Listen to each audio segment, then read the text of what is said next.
finally get to do this.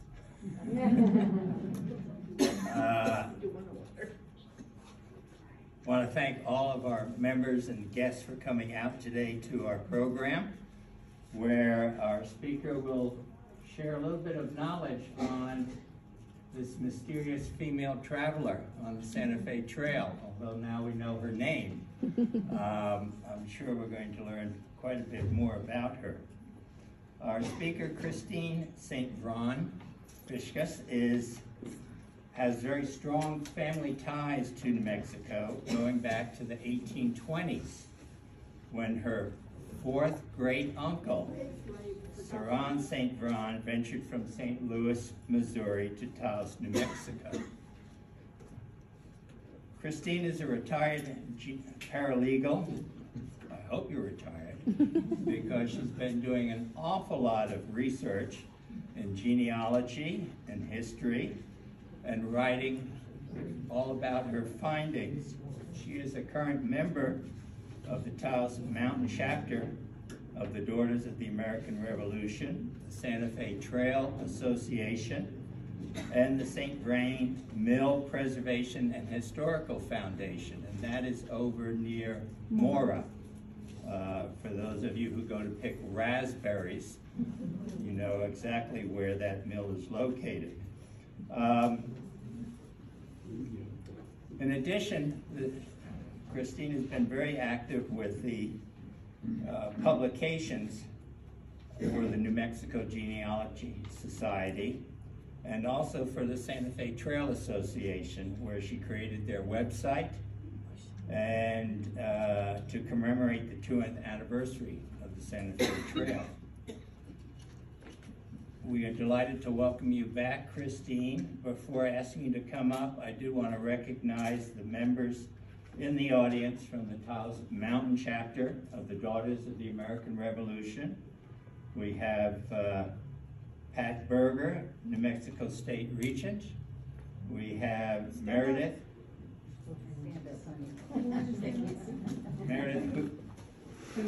Hunara, the New Mexico State Treasurer.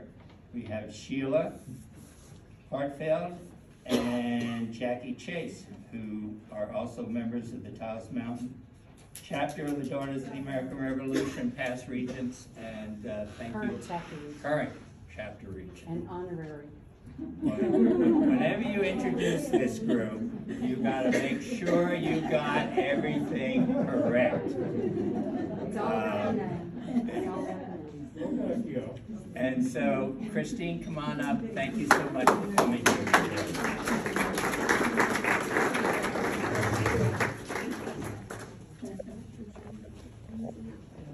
Well, good afternoon. Can everyone hear me good? Yes. Great. My name is Christine St. Vrain Fischahs, and as a St. Vrain family descendant and historian, I am very delighted to be here with you today. Especially the fact that we can be here together in person. With the commemoration of the 200th anniversary of the Santa Fe Trail upon us, what better way to spend the next 45 to 50 minutes discussing a female traveler of the trail. I'd like to extend my sincere thanks to Paul Figueroa and the Taos County Historical Society for inviting me to speak with you today. And I thank all of you who have taken the time to be here. I also want to thank my extended family members who have been generous in providing information and photographs to make this presentation meaningful. While much has been spoken and written about Vrain St. Vrain, I've been encouraged to speak about other St. Vrain family members who either played a part in the development of the Southwest or who traveled the Santa Fe Trail. Today, we find ourselves negotiating our way through a global pandemic that has proven to be stressful and isolating. So, I invite you to accompany me on a journey into the past that will shed light on a little-known woman named Marie Felicite St. Vrain. Who was she? Why did she travel on the Santa Fe Trail? Did she stay in the Southwest? And is there anything we can learn from her? For those of you who are not familiar with me, I am a retired paralegal, having worked in that field for about 25 years. but I have always loved history. And I grew up listening to stories about various members of my family and reading the genealogy booklet that Paul St. Vrain wrote in 1943, an original of which was given to my great-grandmother, Maud St. Vrain.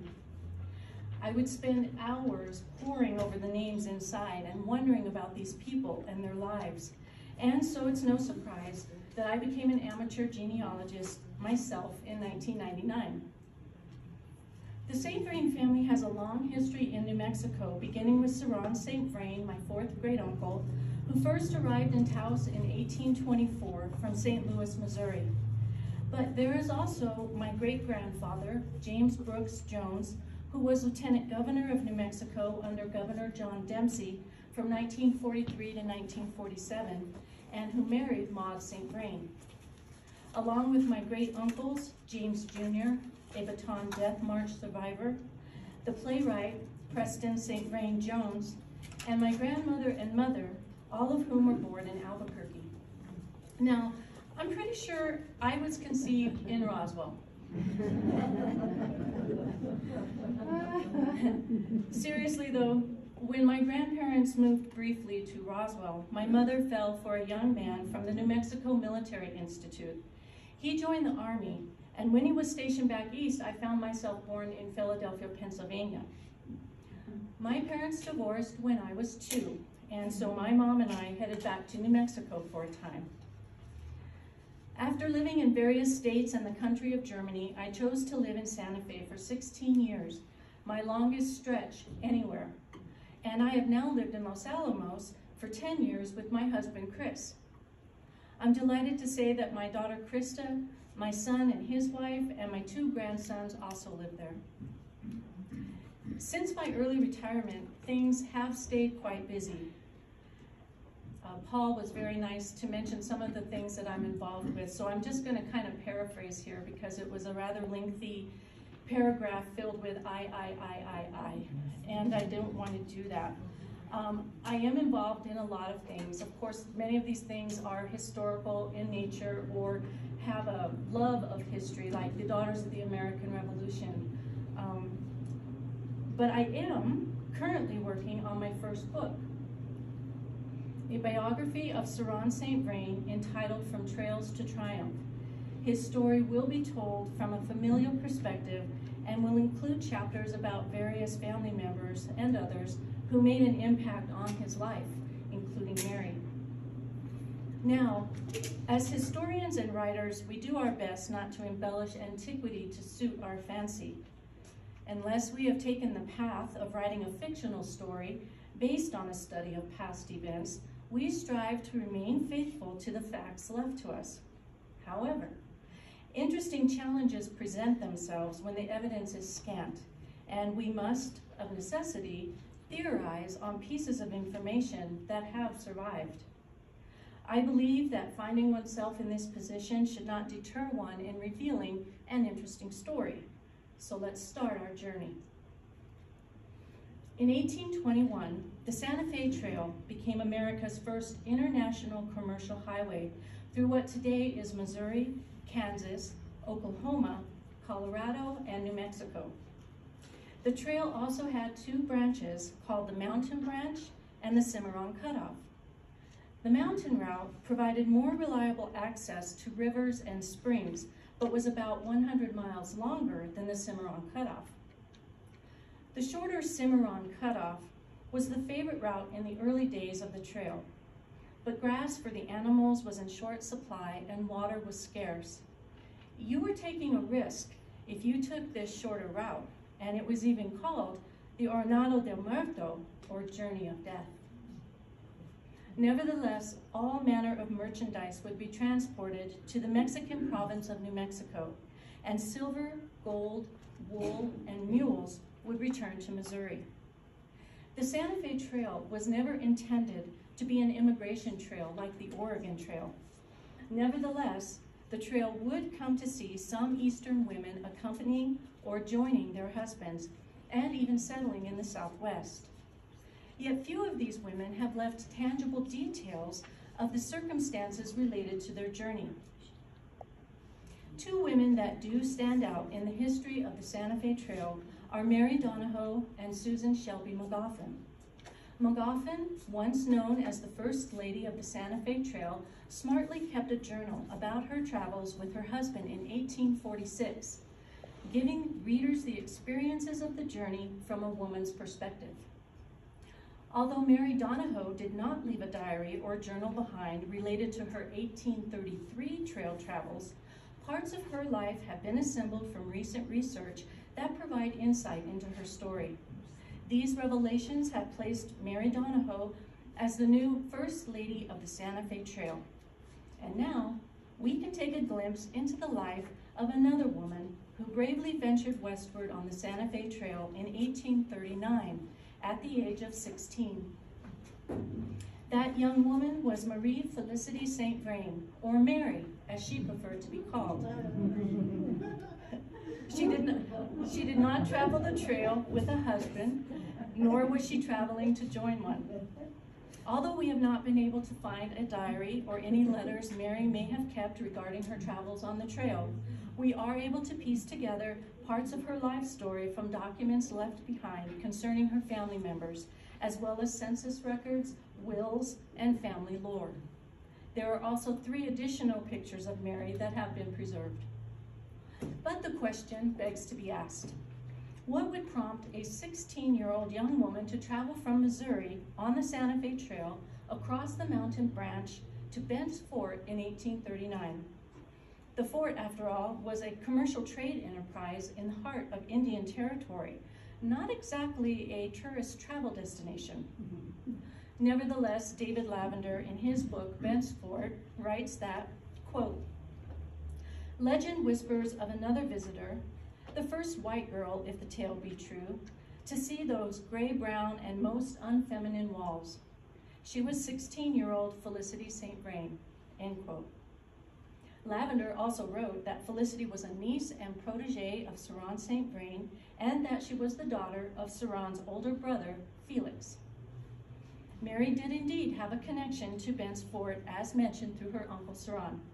The company, initially known as St. Vrain and Bent, consisted of Ceran St. Vrain and Charles Bent, and came to fruition in December 1830. Edward Broadhead writes, quote, "In Taos, Ceran St. Vrain and Charles Bent negotiated an agreement of partnership, which was one of the longest lived and most successful in the history of the Southwest. Soon after, Charles's brother William joined the partnership, and their business was thereafter known as Bent, St. Vrain and Company.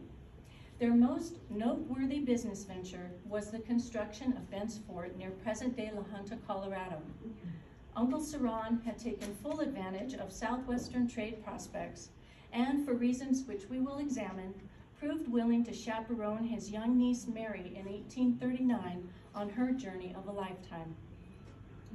After months of travel through barren lands, the 2-story fort would have arisen on the plains as a welcome citadel. As a comfortable stopping point along the mountain branch of the Santa Fe Trail, the fort initially provided trappers and traders with the necessities of food and water, livestock replacement, any necessary wagon repair, as well as a respite from unfriendly Indian encounters. There was always a variety of companionship too, and as it turns out, there would be opportunities for romance. Perhaps Mary traveled in the same caravan as Matthew Field, a budding poet and writer who also visited Bent's Fort in 1839. Interestingly, Field recorded that Alexander Branch was in the caravan. Branch was a successful merchant in Taos, and Ceran later married his daughter.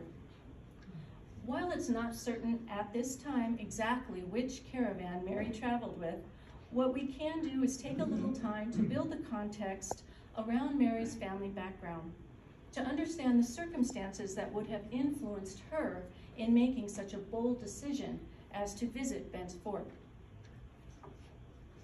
Missouri became a state in 1821, so when Mary was born in St. Genevieve on August 16, 1823, it was no longer Spanish Illinois. Near St. Genevieve, the town of New Bourbon had been established in 1793 by Mary's paternal great-grandfather, Pierre Charles de la Salle de Louisier, during the days when the area was Spanish Illinois. The Baron de Carondelet, then governor of the Spanish colonies, granted Pierre Charles, a childhood friend, permission to form the settlement of New Bourbon and populate it with French immigrants. Pierre Charles had been displaced from France during the French Revolution in 1790 and had grand plans for settling New Bourbon, although those plans would never be fully realized. Just across the Mississippi River was Kaskaskia in American Illinois, a place we will talk about in a few minutes.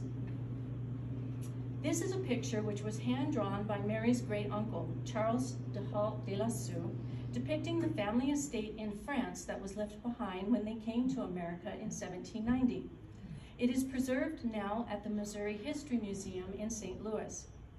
For generations in France, the family had exhibited a readiness to undertake challenges and were busy promoting farming, milling, importing and exporting trade goods, mining, and developing reliable water navigation in their locality. Like other cultures, family stories and philosophies of life in France would be handed down to the generations finding themselves born in America, including Mary. The family also has a coat of arms. Notice the motto, no bien sans bien, translated literally as no good without pain. Yeah. Or nothing worthwhile without effort. And it's meant to emphasize the family's philosophy of industry. Mary's paternal grandfather, Jacques de la Salle de Saint-Vrain, was included in the family's original passport, but did not actually arrive until 1793. He had been an officer in the French Navy and commander of the King's Galley and captain of militia. He was given various public employments at St. Louis, including the command of a Spanish vessel on the Mississippi under the Baron de Carondelet. For his successful efforts in assisting the Baron, he was awarded a land grant. He would come to make his home at Spanish Lake in St. Louis County and married Marie Felicite Chauvet Dubriel, Mary's namesake grandmother. Through the assistance of influential family friends, such as the Baron de Carondelet, Jacques was able to secure land grants, which included lead mines. The Baron Francisco Louis Hector de Carondelet, born in France, had entered Spanish military service in 1762. In 1791, Carondelet was the appointed governor of the Spanish colonies of Louisiana and West Florida. However, for Jacques, speculating on land deals and lead mines was just that, speculation, and he needed to find stable income to provide for his growing family. In 1810, he opened the first production brewery in St. Louis with a partner, Victor Haab, a German with a recipe. Unfortunately, fire destroyed the brewery around 1813, along with Jacques' hope of becoming a beer baron. But just think, instead of a Budweiser, you could have been enjoying a St. Vrainer all this time. It wasn't meant to be, but does illustrate the diversity in business that his descendants would imitate. Now, while Jacques died in 1818 and did not directly influence Mary, he did influence her father Felix. And we see that the family had a philosophy of being thinkers and doers. That while life was not always easy, it would benefit all in the family to remember their motto that with effort, worthwhile things could be possible. Jacques' brother, Mary's great-uncle Charles, likely did share some of the family history and values directly with her as he lived until the year 1843, when Mary would have been 20 years old. Charles also left a very good diary behind, indicating visits he made with family. Known often as Don Carlos de la Salle, he represented Spain as its last lieutenant governor of Upper Louisiana, which area included the states now known as Missouri and Illinois. In this position, he handed the territory over to the United States in March 1804 as part of the Louisiana Purchase. On what is now the Gateway Arch grounds in St. Louis, American, French, and Spanish officials gathered at Government House. A ceremony followed with the lowering and raising of the Spanish, French, and American flags. It is very likely that Mary's father, Felix, attended the momentous event with his parents, older brother Charles, younger sister Odelle, younger brother Saran, and baby sister Elizabeth. This is a picture of one of the transfer documents signed by Lieutenant Governor de la Sioux, Captain Amos Stoddard, and Meriwether Lewis of Lewis and Clark fame. As a side note, in 2003, I received news that a 200th anniversary celebration commemorating the Louisiana Purchase was going to be held in St. Louis on March 14th, 2004. I rallied some of the family together, and we held a reunion in conjunction with this event. I attended with my mother and my daughter Krista. It was our first time in St. Louis, and we were thrilled to be walking where our French ancestors, including Mary, had once so often walked. The National Park Service set aside space on the steps of the arch for our family overlooking the Mississippi River, and we even had a young descendant sing during the ceremony. That young lady is now an accomplished opera performer named Devin Guthrie, and you may have seen her perform at the Santa Fe Opera. Specially minted nickels were prepared and distributed during the event, and we even got to share a St. Vrainer, beer, with Charlie Clark, a descendant of William Clark, who loves to dress up and reenact his ancestor. Another family member bears mentioning, because we are indebted to the many letters left by her, which she wrote to various family members in French, but that give us additional insight to the De La Sioux and St. Vrain families. She is Mary's great-aunt, Jean Felicite Odelle de La Sioux, her grandfather Jacques' sister, who also came to America on the family's 1790 passport. She later married Pierre d'Urbigny, who became the 5th governor of Louisiana, with her serving as its first lady. Now for context, here is a genealogy chart showing that Mary's father, Felix, was the second-born son to Jacques and Marie Felicite St. Vrain. After the death of his father, Felix left St. Genevieve, Missouri, where he was living with his young wife, Marie Pauline Gregoire, and baby Mary, and followed his older brother Charles across the Mississippi River to Illinois. Charles had moved from the St. Vrain family home in Spanish Lakes, Missouri, further north to Galena, Illinois, with his wife Eulalie, their daughters, and infant son, where Charles, among other endeavors, spent a few years as a county election judge. Upon admission to the Union in 1818, Kaskaskia became the capital of Illinois and saw its largest population of Anglos from various descents. Felix settled in Kaskaskia, and by 1825 he owned a steam sawmill and welcomed his second daughter Julia into the world. Kaskaskia was once considered the metropolis of the Mississippi Valley and the main rendezvous point for the whole territory. It also served as a springboard for explorations to the west. Mary's father, Felix, was also the quartermaster of the 2nd Regiment Illinois Militia, a Randolph County commissioner elected in 1828, and public administrator for the county. This is where Mary spent her very early years growing up. In the book, The History of Joe Daviess County, Illinois, it says that the discovery of lead in the area attracted settlers to work in the mines, and that a Mr. LeBaume and Felix St. Vrain built a smelting furnace and opened the first store together in what became known as the Apple River Settlement in present-day Elizabeth, Illinois.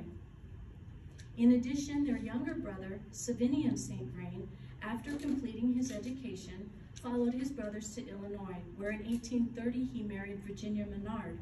The Menards were a very prominent family. Savinian worked as a store clerk for his brother, but would later come to hold public office as treasurer, assessor, and sheriff in Kaskaskia. With these brothers gainfully employed, they seemed set to raise their families in the context of Illinois pioneers.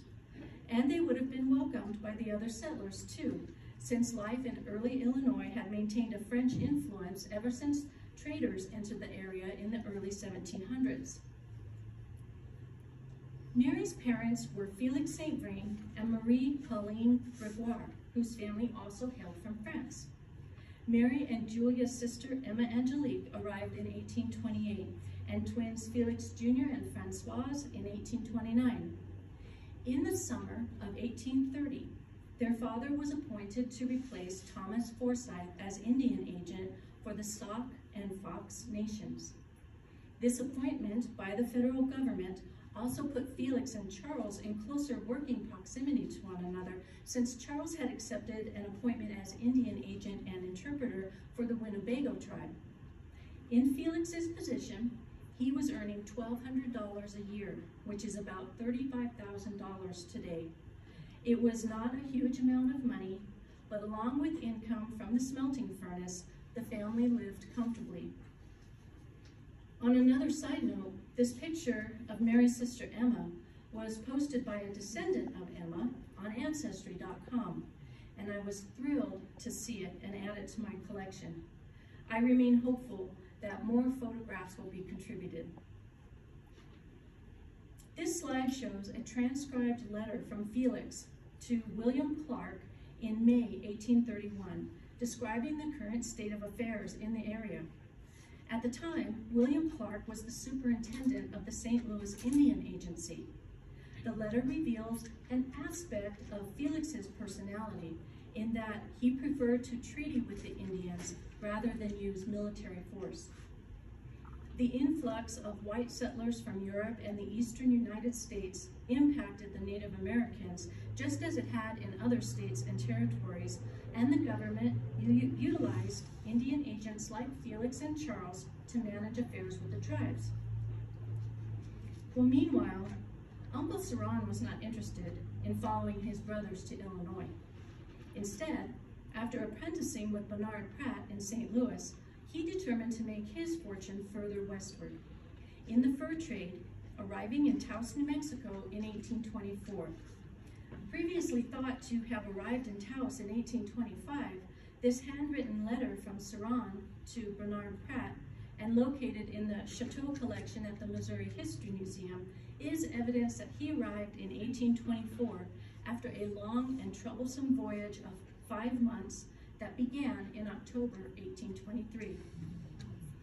Again from the book Bent's Fort, David Lavender writes of these St. Vrain brothers as follows, quote, "While Saran had been in New Mexico, his older brothers, Charles and Felix St. Vrain, had gone into the Indian trade on the Mississippi.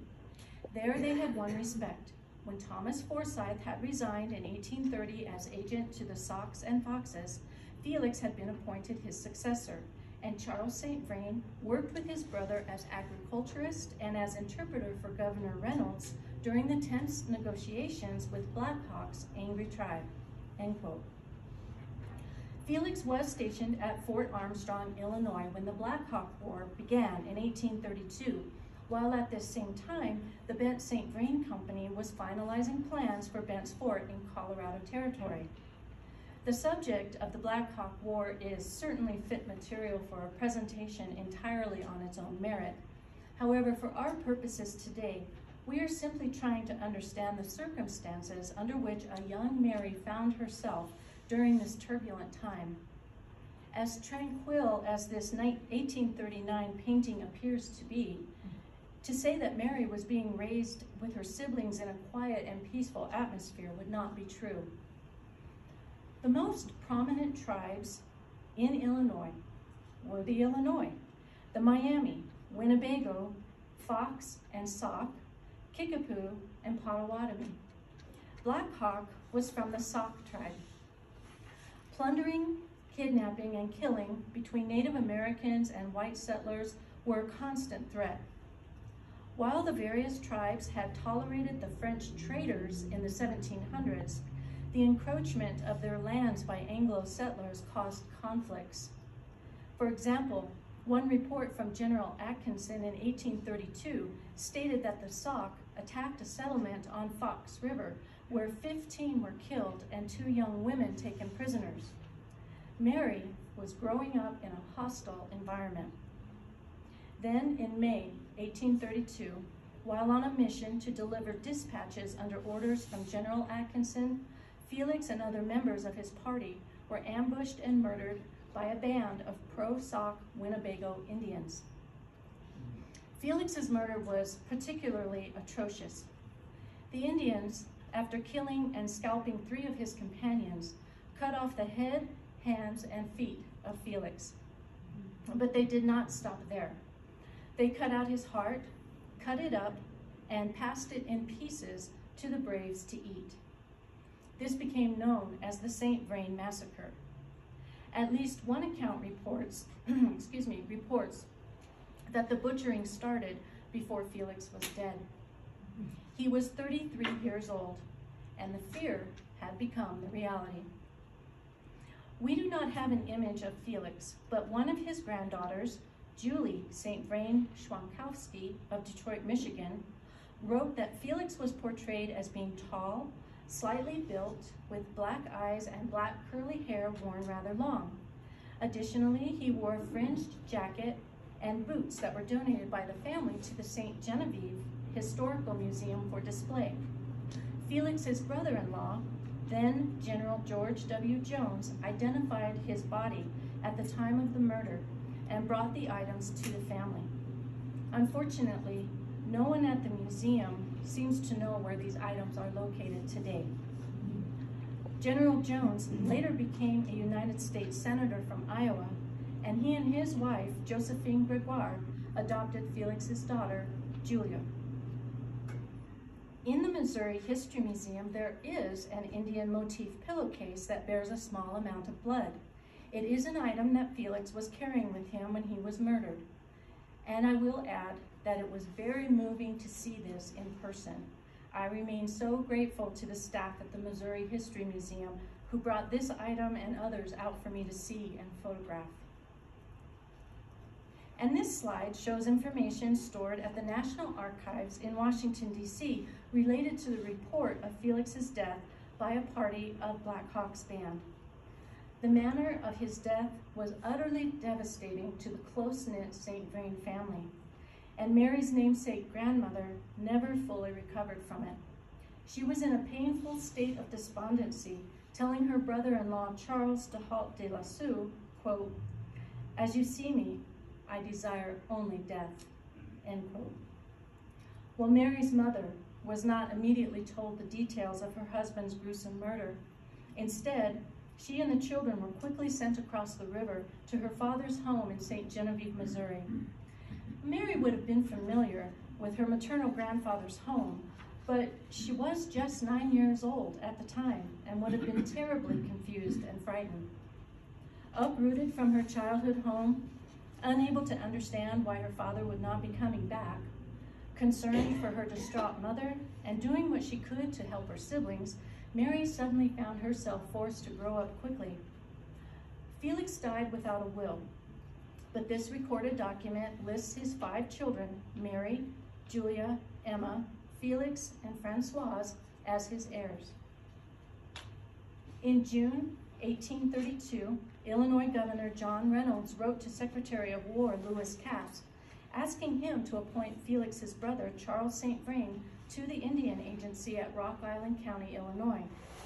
There was still disbelief in Washington, D.C. that Felix had been murdered, and President Andrew Jackson was hesitant to appoint a replacement. Lewis Cass responded that, quote, "We still indulge a faint hope that he may be living," end quote. Ultimately, Charles did not get the appointment, and it's probably just as well. For a time, though, as bitter as it must have been, Charles continued as an interpreter and was among the group who took the Chief Black Hawk and some of his braves to Washington, D.C. in April 1833. But there were signs that Charles remained despondent over the death of his younger brother, and he reportedly died from an alcohol-related illness in 1834 at the age of 37, according to the diary of Charles de Halt de la Sioux. It's not clear where Charles is buried, but Felix has a headstone located at the Kellogg's Grove Monument. there is more information available about the efforts to erect the Kellogg's Grove Monument and to inter the remains of all the murdered victims at that site. Meanwhile, Mary's maternal grandfather, Cyril Charles Gregoire, was a prosperous businessman and stepped up to help his daughter and grandchildren. In addition, the U.S. Congress passed a bill which provided relief for Felix's family. The congressional relief was in the form of a 640-acre land grant in the state of Missouri. A devout Catholic, Mary's mother donated their Kaskaskia home to the Sisters of the Visitation for a girls' school, but the building was later destroyed by flooding. Along with help from extended family members and longtime friends, Mary's mother did her best, but she too was profoundly depressed by her husband's murder and finding herself a widow at 27 years of age. Yet, more sorrow was in store. Mary's twin siblings, Felix and Francoise, died in 1834, the same year as her Uncle Charles. At this point, Mary's mother was completely unable to cope. Mary was sent away to school at St. Mary's of the Barrens in Perry County, Missouri, and younger sisters Julia and Emma were sent to live with relatives. As mentioned, Julia was eventually adopted by her aunt and uncle. But while at the convent, Mary would go on to develop a deep spirituality based on the Catholic faith. But the immediate family that she knew seemed irrevocably split. It is interesting that it would be William Bent who would carry the news of Felix's death to Uncle Saron at Bent's Fort. His brothers remained close to Saron's heart, and as evidenced by his last will and testament, he provided for, quote, the heirs of my two brothers deceased, Charles and Felix St. Vrain. Saron made many trips back and forth to Missouri to take care of business and visit with family. As evidenced by his will, this undoubtedly included Mary, her siblings, and cousins. Family lore says Mary was extremely close to her father. In fact, it is believed that the brooch she wears in this picture is actually a picture of her father. Such heartfelt devotion would naturally lead to some resentment when 4 years later in 1836, her mother married a German man named James Hoffman and started a new family with him. We certainly cannot blame Mary's mother for wanting to move on with her life, but in 1836, Mary was 13 years old, a ripe time for a young girl to be resentful of all the unwanted changes in her life. As she sat working on her needlepoint, she would reflect on her circumstances. Everything was happening to her in such a rapid series of events. The death of her father, removal from her childhood home, the deaths of her youngest twin siblings and Uncle Charles, separation from her mother and sisters Julia and Emily, and now the remarriage of her mother. Her mother and new husband were soon expecting their first child too, yet another sign that life was moving on. Mary was smart enough to know that all people face suffering or obstacles in life, but still, especially at her age, her circumstances just felt so unfair. In spite of the education provided to her, it would have been easy to feel cast off and overlooked, having no idea what was going to become of her. She was close to her Uncle Saron and would have wondered what life in the Southwest was like. The bonds being created between men as they lived, worked, and battled their way from east to west were proving to be unbreakable and timeless. However, the special connections between women, while much less written about, were nevertheless just as meaningful and binding. In 1836, the kidnapping and enslavement of Anglo women by Comanche Indians in Texas was an excruciating example of the potential misery awaiting the gentler sex should they venture across the plains. While Mary's head was bent over her needlepoint in Missouri, Mrs. Sarah Horn and a Mrs. Harris were surviving the violent attacks against them by Comanches. Both women watched family members being slaughtered, and both had small children, which were also taken captive, tortured, and killed. Their first night of captivity, Mrs. Horn described as, quote, infinitely beyond the power of language language to express the horrors of this painfully memorable night, end quote. 2 years later, both ladies were rescued, but they never fully recovered. Rachel Parker Plummer, 4 years older than Mary, had spent most of her youth in Crawford County, Illinois. However, she too would be taken captive by Comanches in Texas and forced to watch her family slaughtered. Rachel owed her rescue to Colonel William Donahoe, but it is her description of friendship with Mary Donahoe, whom we now call the First Lady of the Santa Fe Trail, which stands out. Rachel said, "I have no language to express my gratitude to Mrs. Donahoe. I found in her a mother, a sister, a friend, one who was continually pouring the sweet oil of consolation into my wounded and trembling soul." While the experiences of these women might not have reached the ears of the Illinois and Missouri St. Vrain families, they already had their own valid reasons to be wary of that pioneering spirit which lured them westward. In July 1838, around the same time that Rachel Plummer was relating her brutal story of kidnapping and murder of her family, Edward Broadhead documents Uncle Saran in St. Louis on business, where he paid visits to his mother, siblings, and extended family. To be sure, by 1838, the process of transporting merchandise from Missouri to Santa Fe or Bent's Fort had become a routine, but the journey was still considered far from mundane or casual passenger transportation. Still, if there was trouble with an adolescent and possibly despondent Mary, plans could very well have been set in motion for her to spend time with her uncle at Bent's Fort. Mary shared something else in common with her Uncle Saran, a feeling that life in the East represented nothing but a series of losses. While more affluent friends her age could be making plans for a grand tour to Europe prior to settling down, Mary would toss aside the inherent dangers that could befall her and agreed to travel the Santa Fe Trail with what would have been an annual caravan in 1839. It does not appear that there were any family members objecting to such a journey, but what is evident is that Saran was a trustworthy uncle, willing to take his teenage niece under the wings of his guidance and protection.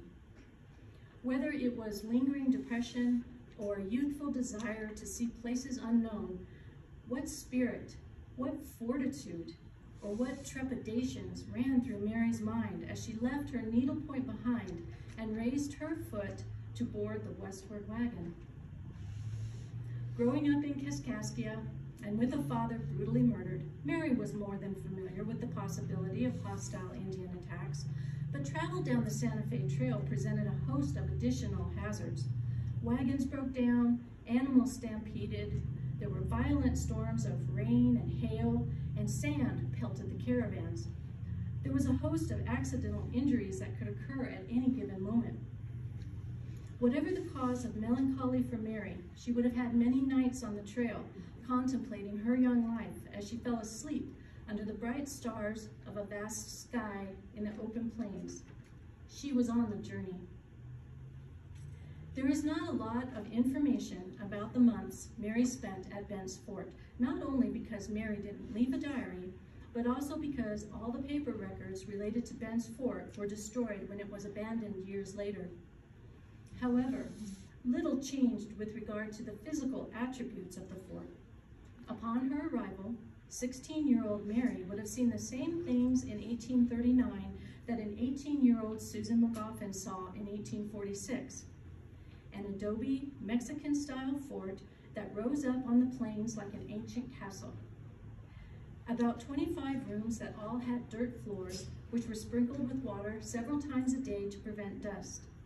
These rooms consisted of bedchambers, a dining room, a kitchen, a small store, blacksmith shop, barber, and an ice house.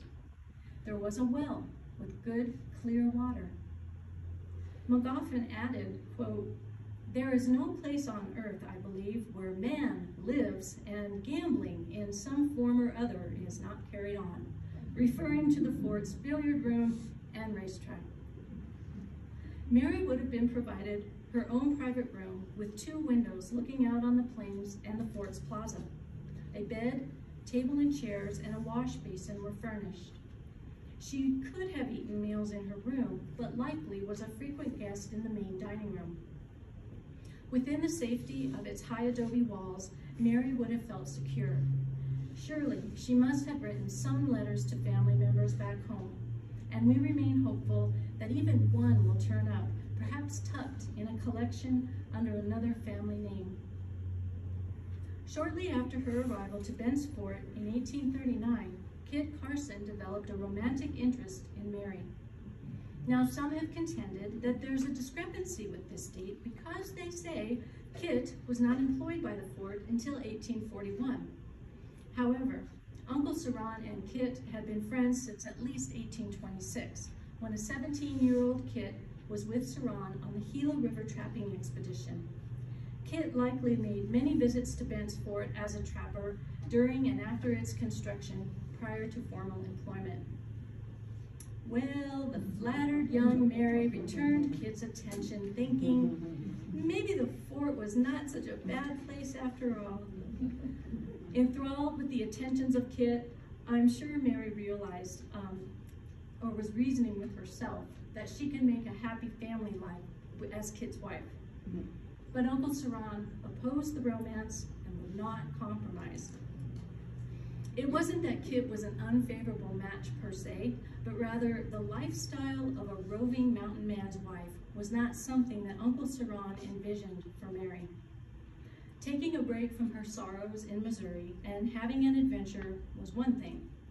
A married but lonely life on the southwest frontier was another. Not only was Mary 14 years Kit's junior, but feelings were still very tender over the murder of her father by Indians, and Kit was known to be looking for a wife to help raise his half-Arapaho daughter, Prairie Flower. We can well imagine the tears, the protests, and the teenage feelings of unjustness at being denied the opportunity to pursue her first love. But rather than risk a scandalous elopement, Saran swiftly shipped Mary back to family in Missouri and requested from all involved that for Mary's sake, the romance be kept confidential. The main sources quoted for the romance are in Edwin L. Sabin's book called Kit Carson Days, 1809 to 1868, Volume 2. He describes one source as, quote, "It, the love match, was recited to J.W. Gibson of Agency, Missouri, out upon the Oregon Trail by a young Frenchman cousin of Felicite, and Carson, present in the camp, rebuked the breach of confidence." Obviously, something happened that would have had an impact on Mary's reputation. Well, rumor grew that with a broken heart, Mary became a nun. But the story proved to be unfounded. Not very long after Mary's safe return to Missouri, she did return to the convent where she had been educated and awaited her fate. This likely led to the nun rumors. It was determined, though, that Mary did indeed need to settle down, and on November 3rd, 1840, she was married to Theodore Bisch in St. Louis, a stocky German man, possibly a friend of her stepfather, and ironically, 14 years her senior. But Mr. Bisch was a successful businessman and co-owner with his brothers of the zinc and lead Bisch mines in St. Francois County, Missouri, and he was ready to start producing heirs. On August 11th, 1841, Mary gave him their first daughter, Mary Ann. The adventurous trip to Bent's Fort and the brief romance with Kit Carson was laid to rest as over the next 25 years, 14 more children were born, evidence that Mary had discovered something she could do quite well. But Mary's resolve and faith would continue to be tested. Sadly, she and Theodore had to bear the loss of 3 infant children in the years 1847, 1852, and 1865.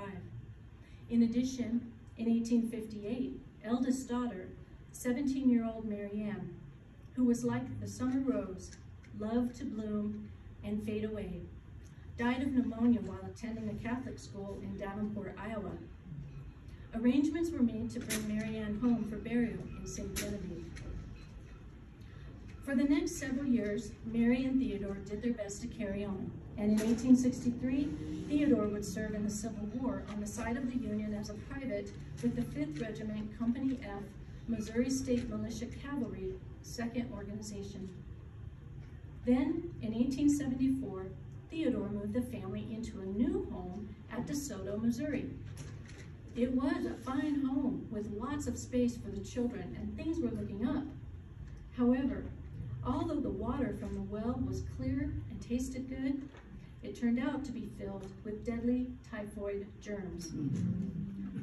Unbelievably, 6 more children died within the space of 2 weeks, ranging in ages from 11 to 24. And before Mary and Theodore could even catch their breath, son Felix Kraft, who went by the name of Philip and was a photographer, died in 1876 from a buggy accident in Steelville, Missouri. Mary was watching her beloved family being whittled down one by one, and as if all that Mary had endured in life were not enough, Mr. Bish, her husband of 38 years, died 2 years later in 1878 when Mary was 54. She never remarried and eventually chose to live with her youngest daughter, Fanny, and son-in-law, Dr. Lee Turley.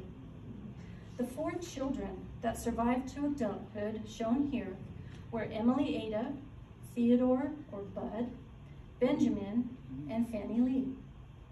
Emily, who went by Ada, never married, refusing to marry the man her father had suggested.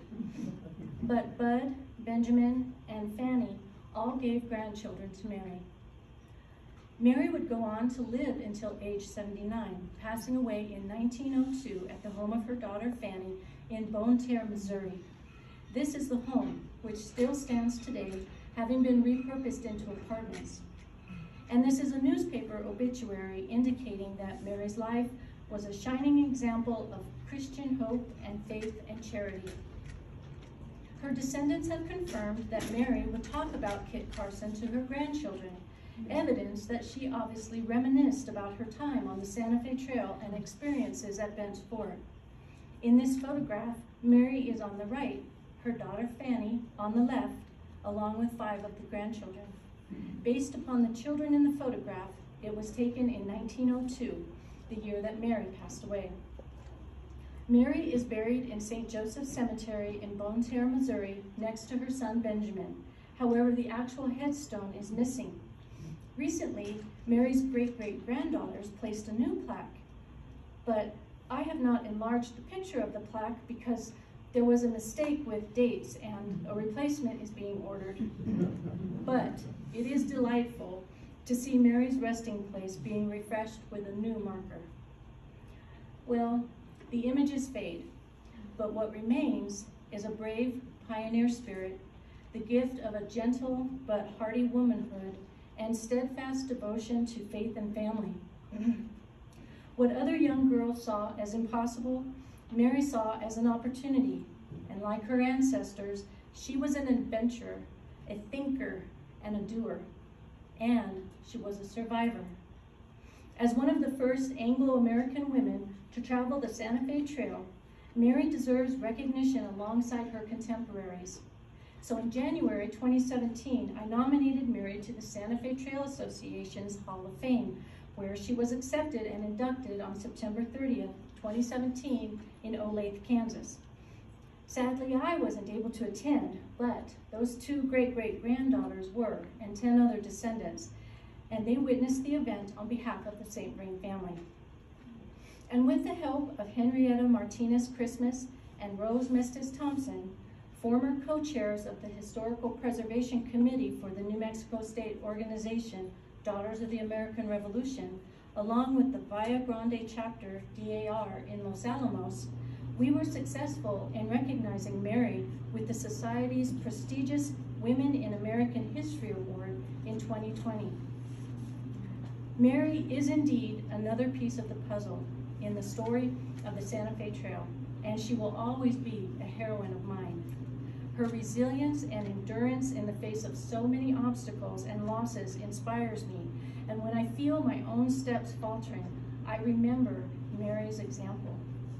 In time, additional light may be shed on her experiences on the Santa Fe Trail, but it is delightful to be among the first to make her story more widely known.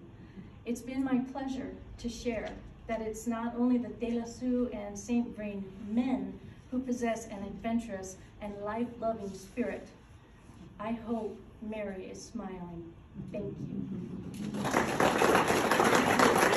you.